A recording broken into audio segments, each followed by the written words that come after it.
It was meant to be a moment of strength, a confident leader addressing his supporters, uniting them behind his vision. But within moments the atmosphere shifted. What began as polite applause quickly turned into visible discomfort. Then came the boos, loud, unrestrained, and persistent. Keir Starmer stood there caught off guard. This wasn't just a few dissenting voices, it was a clear message. People weren't convinced by what he had to say.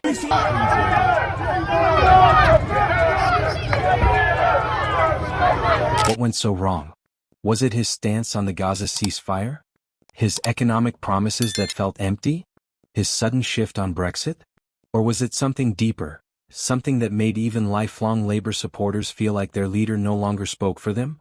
One thing is clear, this wasn't just a bad speech. It was a turning point. A moment where trust cracked and the crowd made up its mind. At first there were just uneasy glances. A few stiff shifts in seats. Then one loud boo. The floodgates opened. Murmurs turned into heckling. Some walked out. Starmer kept talking, but the crowd had already decided they weren't with him. Was it when he dismissed the ceasefire calls? The way he spoke about the economy like he was reading from a script? Or was it his confidence, too polished, too distant? This wasn't just pushback. It was rejection. And once a crowd turns against you, there's no winning them back. Then came the moment that sent everything over the edge. Starmer addressed the Israel-Gaza conflict, standing firm against a ceasefire. His reasoning? It would only freeze the conflict and let Hamas regroup. But that argument landed like a brick. The response? Outrage. Shouts, signs held high, boos so loud they drowned him out. To many this wasn't just politics, it was about human lives. And in that moment it was clear, he wasn't speaking for them. Hoping to recover, he pivoted to the economy. Promised growth, stability, a better future. But the crowd wasn't buying it. His words sounded polished, too polished. The same tired promises. Someone shouted, "How?" Another, "Where's the money coming from?" For years, politicians had made the same pledges: better wages, lower taxes, a stronger economy. But for many, life hadn't changed. Bills were still high, wages still low, trust in leadership at an all-time low. And Starmer wasn't bridging that gap. Then, Brexit. And that's when frustration exploded into fury. Once, Starmer had fought for a second referendum. Now he told people to move on. To Brexit supporters, it felt like a betrayal. To Remain supporters, it felt like surrender. No one was happy.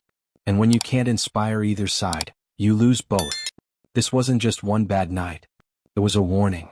A sign that cracks in his leadership were turning into fractures. And unless something changes, fast, this could be just the beginning. It was a betrayal. They had trusted him, but now he was walking away. No matter their stance on Brexit, everyone felt let down, and they made sure he knew it. Then Starmer did the unthinkable. He praised Donald Trump. The room froze. Some laughed, others booed. Was this the same man who once opposed Trump? The shift was too sudden, too desperate. Labour supporters, especially younger voters, were stunned.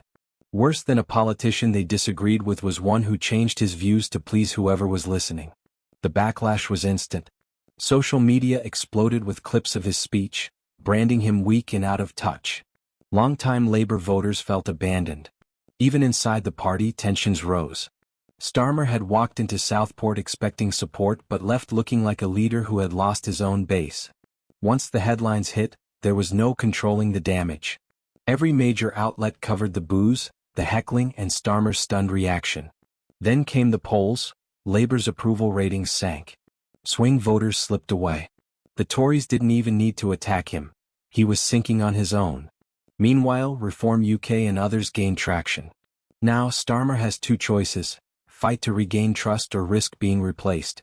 But in politics, once your leadership is questioned, it's often too late. If he doesn't turn this around fast, Southport might be remembered as the moment everything fell apart.